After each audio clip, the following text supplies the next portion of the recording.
From the headquarters of Telesur English in Quito, Ecuador, I'm Carla Gonzalez, and this is From the South.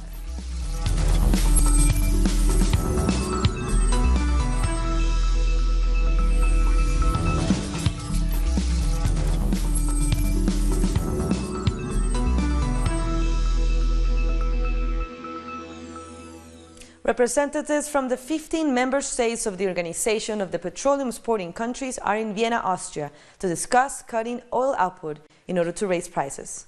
The leading member of the OPEC, Saudi Arabia, has said it will reduce output from January, but has come under pressure from the US to push prices much lower. Ministers have been coy so far and are expected to announce a decision during a meeting today. Did you recommend a cut? Well, the cut, yes, but we haven't discussed the number. Is there a number? Not yet. Work in progress. But you recommended a cut. Huh? Did you recommend a cut? We all did. Oh, There's you a all did. consensus. Just ahead of the OPEC meeting, the leaders of the two major producing countries met in Moscow. Venezuela's President Nicolás Maduro held talks with President Vladimir Putin from Russia. The Venezuelan president took to Twitter to report on his day. We're walking through the streets of Moscow. After a successful meeting with President Putin, we had many positive agreements in several areas such as financial, oil, defense, commercial, and many more. Tomorrow we will continue signing new great agreements. Right now it's already late in the evening. It's minus 10 degrees Celsius here. Warm greetings to the Venezuelan people. We will keep in touch and we will keep fighting for Venezuela, our motherland. Our correspondent in Moscow, Hansel Oro, gives us an insight on this meeting.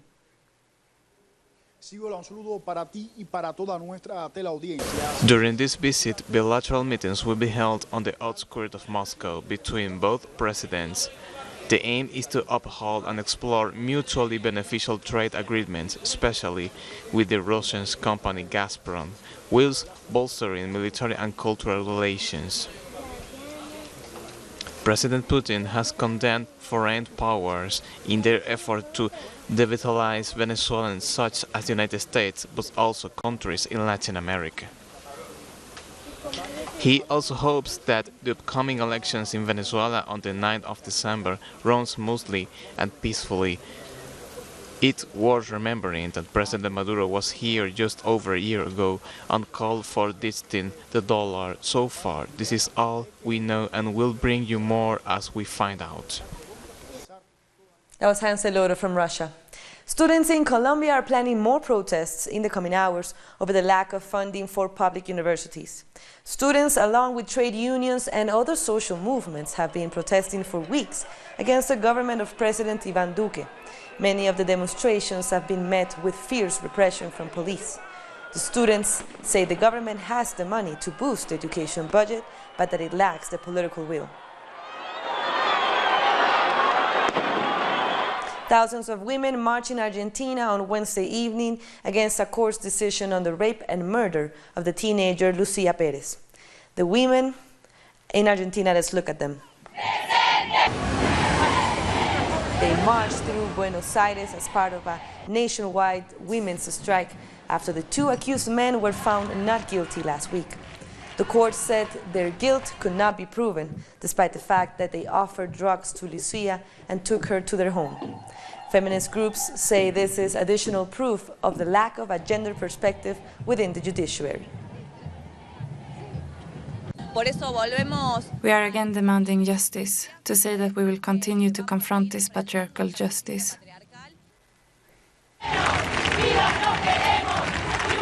A die-in to highlight one of the slogans of the protest, the "We are all Lucia." The court found the two men guilty only of drug possession. The case has caused outrage in Argentina, where the women's movement has grown dramatically in recent years. Lucia's mother spoke to the crowd and told them that the court had violated her 16-year-old daughter after she was dead. My daughter was raped after dying. After her death, my daughter was raped. They raped her to death. They drugged her to death. The judges were the final ones to rape her. The judges raped her with the sentence they handed out. That's what the judiciary in Mar del Plata have done. Argentinian journalist and activist Jimena Xinca joined us to talk about this case and also the feminist movements around Latin America and the world. Ni Una Menos was born in 2015 in Argentina because of another femicide against teenagers named Chiara Paez. And that is the movement is growing around the continent and around the world. And that's why we are thinking that this is not going to stop. It is going to grow no matter if judicial authorities or the government are not taking enough policies to protect women in our countries. Protests also took place in Spain against the so-called wolf pack. Our correspondent in Spain, Adriana Cardoso, gives us more details. We're standing in front of the Justice Ministry where protesters have gathered, calling for tougher sentences for the so-called wolf pack. The 5 men were each handed 9-year prison sentences for sexual abuse, but they were acquitted of the more serious charge of rape. The judges said there was no proof of violence and that it was unclear whether intimidation had taken place due to lack of force used against the 18-year-old victim. Under Spain's current law, an offense can only be classified as rape if there is evidence of violence or intimidation, such as being threatened with a knife or being physically hit. 2 judges on the 5-member, all-male panel disagreed with the decision, saying that the gang had committed rape. They, therefore, urged for tougher sentences. However, all 5 judges agreed that the filming of the attack violated the victim's privacy and ordered the lower court to issue a sentence for the offense. The case and the sentencing has sparked fresh protests, with demands for better justice and an end to what they describe as patriarchal justice. That was Adriana Cardoso from Spain. Women's organizations have protested against what they call macho fascism in politics at the COP24 in Poland. One organization called the Women Gender Constituency Group used a performance to protest against macho culture. They say the conservative trend is affecting people around the world and call for women to rise up against it. World leaders and officials are meeting in Poland for a 2-week-long climate change conference. We're very much concerned that in these halls and as it is all over the world, we see the rise of macho fascism, right-wing politicians, right-wing governments. We now go to Cuba, where the telecommunication company Etexa is releasing 4 mobile data packages this Thursday. This will be the first time in 5 years that Cubans will have access to internet outside of public Wi-Fi areas around the island. President Miguel Díaz-Canel supports greater connectivity to boost the economy and enable Cuba to defend better its revolution online. CARICOM leaders have signed a declaration to move towards full free movement in a single market economy within the next 3 years. It's one of several resolutions passed during the 18th Special CARICOM Summit taking place in Trinidad, which wrapped up on Tuesday. Caribbean leaders also agreed to expand the categories of skilled workers free to move within the region. There were also a consensus on Haiti's full integration by 2020. We are committed to creating... We consider the implementation plan for Haiti's full participation in the CSME, and we welcome the assistance that that country will receive from the European Development Fund in their efforts to become compliant with the measures to ensure that they can participate in the CSME. We are cognizant that there is about $47 billion in savings within the community, and that we need to find a way of unlocking those savings such that our businesses and our governments can have access to affordable capital, to borrow at affordable rates, while at the same time giving our citizens and companies better options for greater returns on their money than they're currently getting from keeping that money in savings accounts. Jamaica's unemployment rate is currently at a record low, and among youth it has seen a significant decline. The Prime Minister of the island made the announcement during a forum. 2018, July, we saw the lowest reported unemployment rate, 8.4%. Means we would have had the highest number of Jamaicans employed in the history of Jamaica. In particular, youth unemployment declined by 5.3% to now be at 22.2%. These are very encouraging figures. The Caribbean Court of Justice has closed its 2018 calendar with a record number of rulings. There were 34, the highest numbers of judgments delivered in a year since the court began its operations in 2005. The CCJ also heard 28 matters in both its original and appellate jurisdictions, but only 4 Caribbean countries have so far made the CCJ their final appeal court. More stories coming up. We'll be back with more.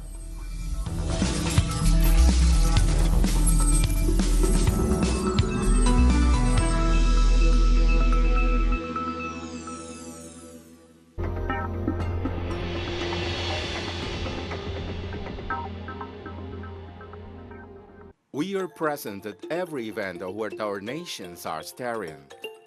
We believe in a new global vision, united in every broadcasting. We keep expanding our horizons and working on a closer and better communication. Now, in Grenada, Telesur, the new source from South America and the Caribbean.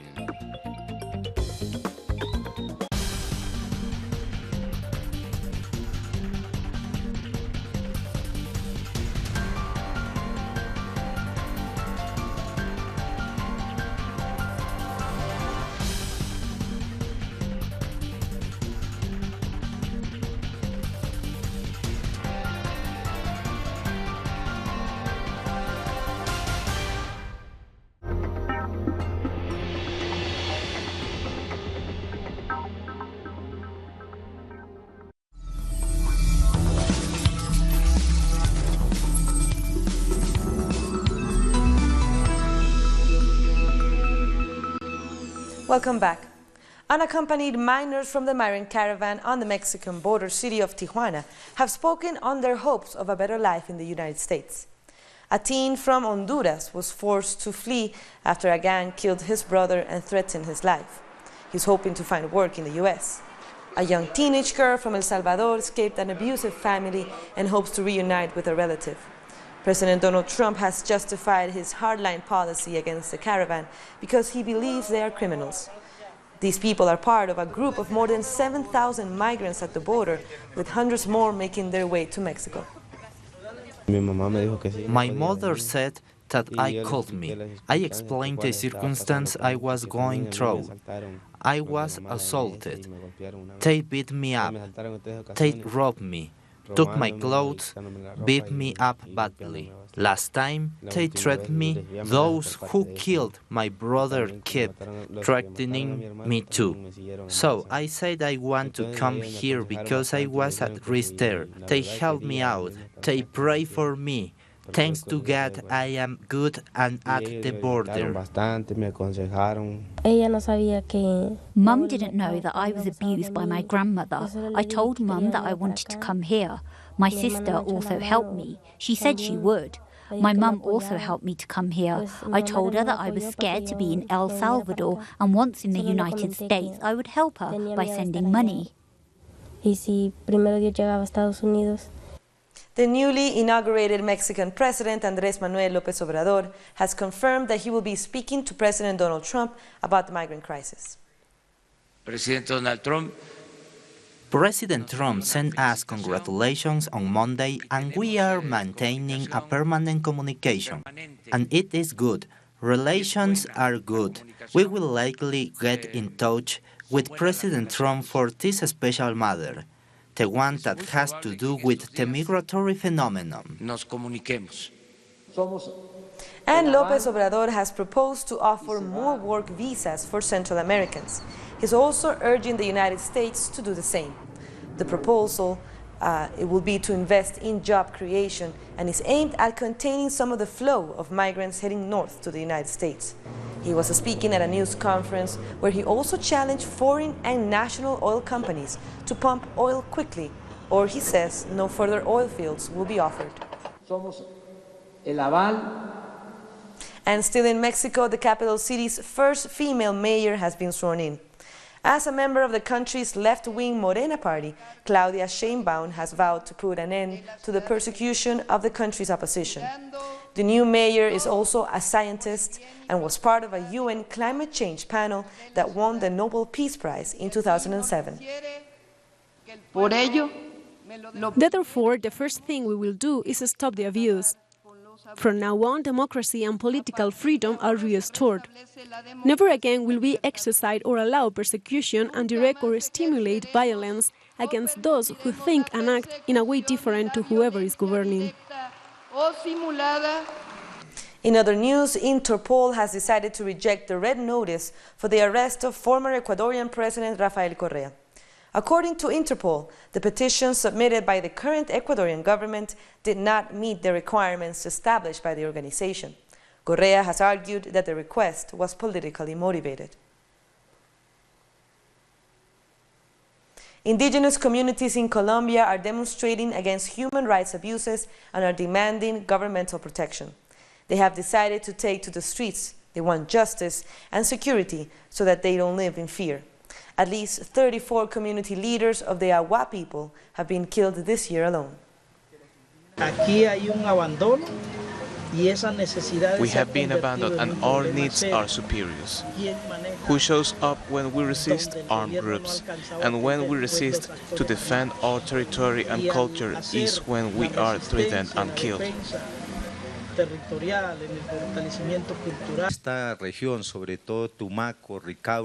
This region, especially Ricaurte, Tumaco, and Barbacoas, has a strong presence of armed groups that are operating on the ground. They have threatened us, resulting in the murder of 3 people. Communities are on the streets waiting for the government to solve this. Mass public sector layoffs in Chile continue, with more than 2,000 workers losing their jobs nationwide. Public workers have gathered outside La Moneda Palace, demanding answers to what they say is unfair dismissal. Workers say President Sebastián Piñera has put out social programs that help the most vulnerable at risk. Hundreds of public workers in Brazil are protesting against President-elect Jair Bolsonaro and his plans to change the pension system. Bolsonaro plans to increase the minimum age of retirement by 2 years. The pension system and the reform is part of a program proposed to reduce public expenses. We're taking one last break, but stay with us.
And we're back. China has condemned the arrest of Huawei's chief financial officer, Meng Wanzhou, by Canadian authorities on behalf of the United States, which is seeking her extradition to face unspecified charges. A statement by the country's foreign ministry has demanded an explanation from the United States and Canada on Meng's arrest. It added that the arrest was a violation of Meng's human rights and demanded her immediate release. We demand the other side to provide an explanation for the detention and for the immediate release of the relevant person. The detention, without giving any reason, violates the human rights of the person detained. And Meng's arrest has put doubts on the 90-day trade truce that was agreed between Donald Trump and Chinese President Xi Jinping at the G20 summit in Argentina. The two-day meeting between political parties of the BRICS countries has come to an end in South Africa. Over 200 delegates from Brazil, Russia, India, China, and South Africa joined together for talks advocating for multilateralism and combating extreme nationalism. Participants also rejected the U.S. trade war against China and its growing use of economic sanctions as a political weapon. Meanwhile, jailed former Brazilian President Luiz Inácio Lula da Silva has sent a letter to the BRICS meeting to show his support for multilateralism. In the letter, he expressed his concerns with the incoming government of Jair Bolsonaro, especially regarding its close relationship with the United States. He praised what the BRICS countries have achieved together since the group was founded in 2003. But Lula also wrote that he fears that Bolsonaro's foreign policy will dismantle everything the country has achieved. 15 años después, Uganda has vaccinated thousands of health workers to prevent Ebola and stop the deadly virus from spreading to neighboring Democratic Republic of Congo. To date, we have over 3,000 health workers already vaccinated because we are worried. So we have not waited for the first case to come in. We have already had them vaccinated, and the vaccination is continuing. Participants in the Global Forum on Migration and Development are trying to convince member countries to sign the UN Migration Pact. The non-binding agreement is set to be adopted next week. The pact has been facing growing opposition from countries such as the United States, Australia, Hungary, and the Dominican Republic. It identifies human rights principles and suggests ways for territories to cope with migration. It also prohibits arbitrary detention and only allows arrests as a last resort. There are a lot of people still hesitating, who don't want to see that it's a compact for safe, orderly and regular immigration. It has nothing to do with an invitation to illegal immigration. No, these are clear positions against illegal migration. The United Nations has expressed its concerns over Denmark's plan to transfer foreign criminals to a tiny island used for animal disease research. The UN's human rights chief, Michelle Bachelet, said housing up to 100 criminals on the island would further increase their vulnerability. The migrants cannot be deported back to their home countries because they are at risk of torture or execution. The Danish parliament is set to vote on the proposal later this month. Sometimes there are difficulties encountered in returning migrants to their countries of origins when they're not accepted as a refugee. But they should be addressed in a safe and human way, manner, but on the basis of course, individual assessment, and not in ways that will increase harm, which this plan is very likely to do, because we have seen the negative impact of such policies of isolation and should not replicate these policies. The United Nations Children's Fund has warned about that 1.5 million children in the Central African Republic are in desperate need of humanitarian aid. UNICEF says that children in the Central African Republic are in danger of being recruited by armed groups or becoming victims of sexual violence. Since the president was overthrown in 2013, the country has been plagued with violence and armed clashes between Christians and Muslim groups. A campaign has been launched in Spain to end the discrimination against the Roma people and to highlight their influence in the country's culture. Romani people are requesting Mírame a los ojos. For society to learn about the historical influence they have had on Spanish culture, from literature to politics. It is still very necessary to raise awareness about all the contributions we have made. They are still unknown. This is a chapter that has been erased from history books. Una lección que nunca aprendiste porque nunca te la enseñaron.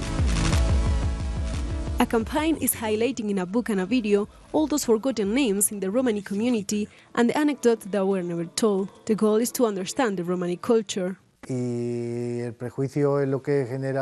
lack of knowledge generates prejudice, and prejudice generates distrust. So we want to end with these misconceptions by sharing information so that we can all live together in equality.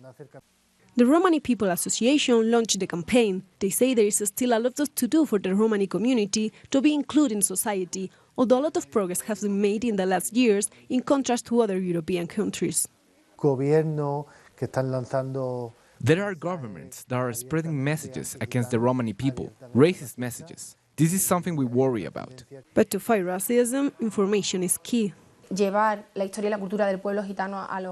need to take our history to schools. We are already working on that. We need to involve business and companies. We need society to be involved in this fight of equality.